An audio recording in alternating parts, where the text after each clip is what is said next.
Hello everyone and welcome to the Apex Online Racing GT3 PC League, the Elite League, and we're here at the Circuit of the Americas. This is 6 AM I think it is, for qualifying. As you can see, we have to do everything manually, so leaving the pits we have the pit limiter engaged, and as you'll see in a second I will disengage that pit limiter and I will continue off. So I am in the Audi R8. Now as we all know at the moment, the Ferrari 488 is the OP car.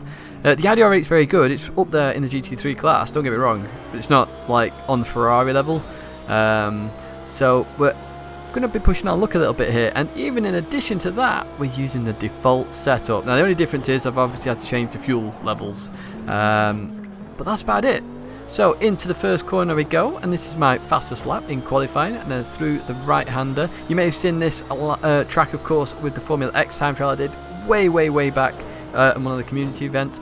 But through here we go. You kind of want to cut a little bit more of the curb than that, because it'll drag you around a little bit more. Into here, third gear, round the corner, trying to clip that second part of the curb, and then you can flat out through here if you can nail it. Nearly do it, it's not too bad. Into here, now stay third gear, second's a bit unstable. Through here, try and cut the left a little bit. Any more than that you get slowed down. Continue on now towards the sharp left hander. We just did sector 1. Now, the Audi R8 really struggles with slow corners, and especially at the end of the braking phase. So as you see here, I just missed the apex. We'll have a look at more of that in the race. However, we continue on. So we're 8 tenths up at the moment. At the moment, we're on for pole, which is kind of nice, because we're 8 tenths up, and we're 8 tenths behind Jardier. So let's see what happens there. We pass Obligator. Very nice for him to stay to the left-hand side. Continue on towards another sharp left-hander. Braking zone is just after those signs. On the right hand side and into here, and you can just see the car is trying to over rotate instantly. The minute you drop to first gear, it's very hard work, this car. Into the right hander, and you can see we're 9 tenths up, 1.1 seconds up now, sorry, as you look at the bottom left hand side of the screen. Into this sharp left hander, first gear, try and cut just that much there, accelerate out 1 point. Oh no, we've lost a tenth or two there. Into this right hander, it's because we've been out for a little while, so tyres are getting a little bit worn now. Through these right handers, you want to clip the curves where possible. It's flat out at this point. Coming into the left hander now, braking just before the 50-meter board. Through we go, flat out, heading towards the final corner. Hot Wheels sign just after that where this white line is. That's where you're going to brake, turn in, second gear, accelerate out as fast as you can. The Audi R8 is very stable on exit. It's a bit like in GT Sports, it's very stable on exit. Continue on. But Pop Suit is just under 204.2, so we're going to get second place there. But unfortunately the Ferraris come back with a vengeance, and this is where we end up. So we end up third, and you can see where the main gap is there in the middle sector. A good 4 tenths, and that is purely the slow corners, braking. The last part of the braking phase, the rear of the car just constantly wants to spin out. It's really frustrating. As you see now, we do our manual warm-up lap. Yes, it's a manual warm-up lap. We're just starting to arrange the grid at this point. You do a single lap warming up the tyres, and you get to a point on the track where you then have to go side by side, and this is where we get ready for the race. So to do a manual start, there's a set point, an acceleration zone, and it's up to the leader, which is Jardier in this case, to then accelerate, and then everybody else can follow suit. As we get ready now, it's 50 miles an hour. We're just under that here, so it's from this point now. You can accelerate at any point. It's got to be ready. You can see I'm on the throttle a little bit. I don't want to touch the brake at all. We wait, we go. Popsu just gets lost there a little bit. We follow Popsu, but it's not got quite as much acceleration as the Ferrari. Coming into turn 1, you've got to be very careful. Very cold brakes. It's early in the morning. It's 7 AM. And into the first corner we go. So you can see we're very careful. A few people going 2-3 wide. I realise there's a car to my right. There's Alexis, and through he goes into third spot. So I've lost the position at the moment. Continue on. I'm not too worried. It's an endurance race at the end of the day. It is not a 2-lap sprint. Into this right hander, Alexis just loses the rear or does something with the curb. Continue on. We've got Vernux behind us now in the BMW M6 GT3 car. We continue on, and yeah, this is where the Ferraris suddenly pick up their pace. So obviously in qualifying we weren't that far behind, about 5-6 tenths. In the race we are over a second lap slower than the Ferraris, and even with my best laps I can't even keep up anywhere near with the Ferraris. And again, if you're looking coming into this corner, it's the braking phase is just tricky. I'm having to adjust my braking constantly. My gear changes I'm having to really judge where to change gear here, because the car just wants to spin out. Now it could be because of the default setup, but other cars have the same issue, so I am not sure what this could be. It's really frustrating. So continue on to this next left-hander. Vernux behind us. I was worrying a little bit that that M6 was going to just fly past me because it is a powerful car, but it doesn't. And we are going to start gradually increasing that gap to Vernux. You can see we've got a big gap to the next lot in the field. So Murphy is actually in the Ginetta. He's originally a reserve driver. He's now back as a full driver in this championship. And then we've got Leon behind him, who's in a Ferrari. So that's your top 6 so far. You can see that. And we can see we've already lost 3 seconds to Jardier. That's how powerful a Ferrari can be in race format. As I say, I think there's possibly maybe something I could do to the Audi. I don't know what it is yet. But even so, we're going to continue racing all the same. Now, you may have realised this is actually like 2 weeks out of date. I've already done round 2 and we're already heading towards round 3. I'm going to catch up with that. I'm going to get round 2 out before I even race round 3, so do look out for that. But let's concentrate on the circuit of the Americas as we advance a huge amount of time. There's only 25 minutes left of the race. We've done well over half. You can see Leon has actually overtaken Murphy. He's overtaken Vernux and he's chasing me down. And he's been chasing me down for a few laps. He's been gaining about 2 or 3 tenths per lap. So at the moment I'm thinking, okay, he's going to catch me right near the end. If I can just hold off, that's no problem. Continue into this right-hander. The car is really struggling at this point. One thing with Project Cars 2 is weird. Fuel weighs a whole lot until the very end. It's weird. So coming in today, just see the rear goes on me completely. I put the clutch in, make sure the car doesn't stall. I don't want to lose any more time than I have to. And Leon is right behind me. So this is where we're going to kick off with a little bit of a race here. Me versus Leon. Audi R8 versus the Ferrari 488. And we're looking forward to try and get this podium, really. We want this podium because it'd be good to just get a non-Ferrari car in there. And that's my goal at this point, to be the highest non-Ferrari, which I'm doing so far, which is kind of nice. But I do want to beat some of these Ferraris, you know. I don't want them to run away with it. So you can just see Leon is about 9 tenths behind me at the moment.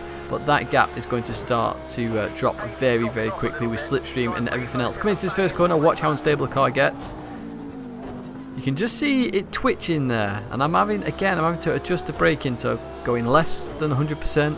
I can't change gear where I want to change gear. I've got to change gear where the car's not going to spin out. It's so hard to judge. This part of the track is epic. Audi R8 is very good in the fast flowing corners because I'm not using second and first gear where the car likes to spin. I'm using third and fourth. The car likes this. It's stable. I can actually push hard. You just see there, no braking. Through we go into the slow right-hander. Again, you should stay in third gear here, really. Keep towards the curb, then to the left. Cut it just as I did there. Accelerating towards the sharp left-hander. And again, look how unstable this car gets when it gets to the sharp left-hander. Into the braking zone. You can see, look how much judging I have to do. And that's the other thing. See, normally I was changing to first gear. I was staying in second at this point because the car was struggling. The car was really, really struggling with the weight transfer on the braking. And when the car gets less and less fuel, it gets easier and easier to drive because there's less weight moving around. So I don't know what to do, but it's something to do with that. Now the Ferrari uses less fuel, I believe, so that's even more of a help to them. And you can see how much Leon gained in the really slow corners there because I'm having to judge it so much. So Leon is right behind me now. He's like 2 or 3 tenths behind me. We've got another sharp corner coming up, so I've got to be careful. Remember, I nearly lost it here last time.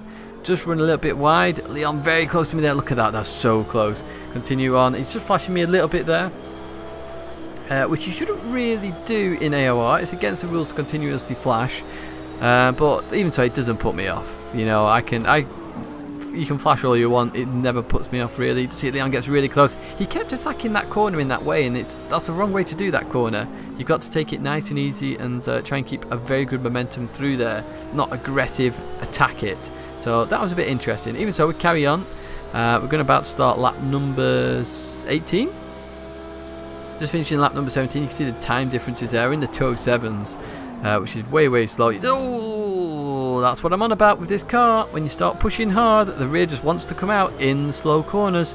But now we get to a nice bit of the track where we can just flow through the corners and actually keep that gap and distance up to Leon. Through there, and then the right. So again, you want to kiss the curb and then come back and try and kiss the curb. We just missed it this time, so we're gonna have to let off a lot more for this corner, as you see there, through into this right-hander.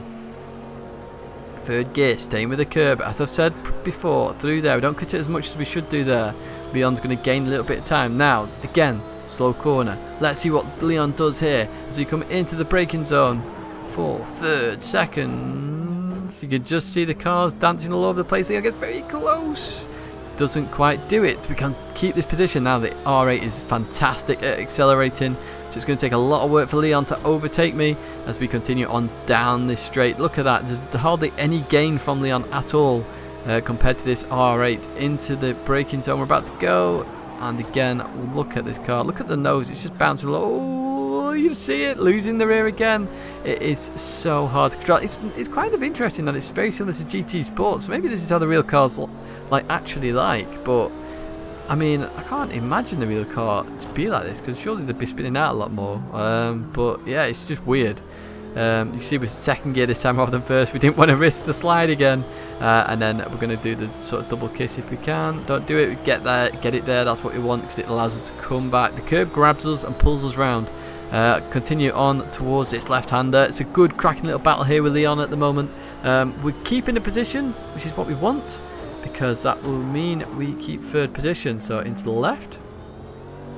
Gets very close again. He does like to attack the corners here. I think if Leon just backs it off a little bit and actually goes for a bit more momentum, I think he could gain a lot more lap time. So if you're watching this, Leon, do that, and I think you will gain a fair bit of lap time. Coming to this 1st corner, oh, you just see it again. Look at how dicey it gets. It's crazy. But we accelerate out. We're still keeping this position. Through this right-hander, then the left. I do enjoy this championship, by the way, if you're wondering. So I did sign up to this, and I was thinking, will I enjoy this or not? It's it's going to be mainly setup based. As I say, I'm using default setup, the stable one, not even the loose one, because the loose one's way too unstable. I mean, you've seen how loose it is unstable. And it is enjoyable, actually. The fact you get 30 cars on the grid is fantastic. That's what ESL should go down the route of for the PC, because it is absolutely brilliant to see that on screen. Again, coming to this left-hander, you can just see we're struggling with the brakes. Leon goes to the inside. Oh, bit of contact there. Bit of contact. But even so, he's going to pull him behind. Now, this is where it's going to get really, really, really close, because he's right behind me now. And you just see that look there. So I go defensive. I have every right to do this. So Leon goes to the right. Now, I can't see where Leon is, which is really annoying. So I'm just going to stay in the middle, because he could be trying to push me over a little bit more. I'm not 100% sure. So I give him room on the exit as well. I'm not going to fight this too much, because I don't want to lose too much time either, and I just give him room. Round we go. Leon gets that position, so good move there by Leon into 3rd position. I am going to try and keep on these. You can see he nearly loses the rear end there. I'm going to try and keep on his rear end, because I could possibly force him into a mistake. He's also got a 1-second penalty, remember, so that could come into play. If I can stay with him 1 second, I get that position back. Don't even have to overtake. Coming into here, again, you can see how he attacks it. Look how much he loses there time-wise. I can gain so much. And then into the last corner. You can see we gain loads of time again. Accelerate out. You can see the rear just dancing all over the show. And continue on. He gets a really good run there, does Leon. Heading towards the line now. Start lap number 20. And into the braking zone. Do we get any rear stability issues? Not too bad this time, because we're not pushing as much. As I say, we were under pressure before, having to brake at our very limit, which is why the car was dancing. Not as much now. I can brake a bit earlier and be a bit safer. But Leon is pulling away, as you can see, and Leon is going to keep pulling away frustratingly. Mainly because I can't keep up in the slow corners. That's the big area. So if you have any tips for that, actually, if you've got any setup tips for the R8 in those slow corners. Now, I like the stability that it's got, but it's just the braking, especially the end of the braking phase. If you know how to conquer that, let me know, because I'd love to apply it, and then I think we could give the Ferraris a really good run for their money. But you've not seen what happens at round 2 yet. So yeah, look forward to that video. But as you can see, we've advanced to the final lap at this point. We are 44 or 45 seconds behind Jardier, and we're on the 28th lap. Shows you the dominance of the Ferrari here. It really was dominant car. There's a few people who had accidents. I mean, in 6th place we've got Fab Iceman. He had an accident earlier on, managed to pull himself all the way back to 6th, and now he's a good driver, don't get me wrong. But again, it shows you the power of that Ferrari as well, the ability to do that. And the R8, I think, had struggled mainly because of the braking zones. As you can see, we're very close to our fuel limit. I had to guess fuel, I guess fuel at my next race as well, believe it or not, and that gets a bit more close. But even so, we're in 4th position, so not a bad finish at the end of the day. I really wanted a podium. I'm not going to get that, unfortunately. You can see how far Leon is on the map. He's already at the second to last corner. That's how much of a gap he had. So even if I'd have not made that mistake, I think it'd have been pretty unlikely that I would have kept that 3rd position all the same. But through we go, coming up to the last corner now. Brake just before the line. And then accelerate. I stayed in 3rd gear here just to settle the car. And we continue on. So not too bad. As I said, I would have preferred 3rd, but 4th will do. Top non-Ferrari. And that's the Circuit of the Americas race in the Apex Online Racing GT3 Elite PC League. Round 2 will be hopefully Monday or Tuesday. Just wait and see. Again, I give the Ferraris a bit of a good run for their money. So let's... You'll like that one, I think. You'll like that one more than this one. But I hope you enjoyed the video. That's it for now for me. Thanks very much for watching. I'll see you in the next video.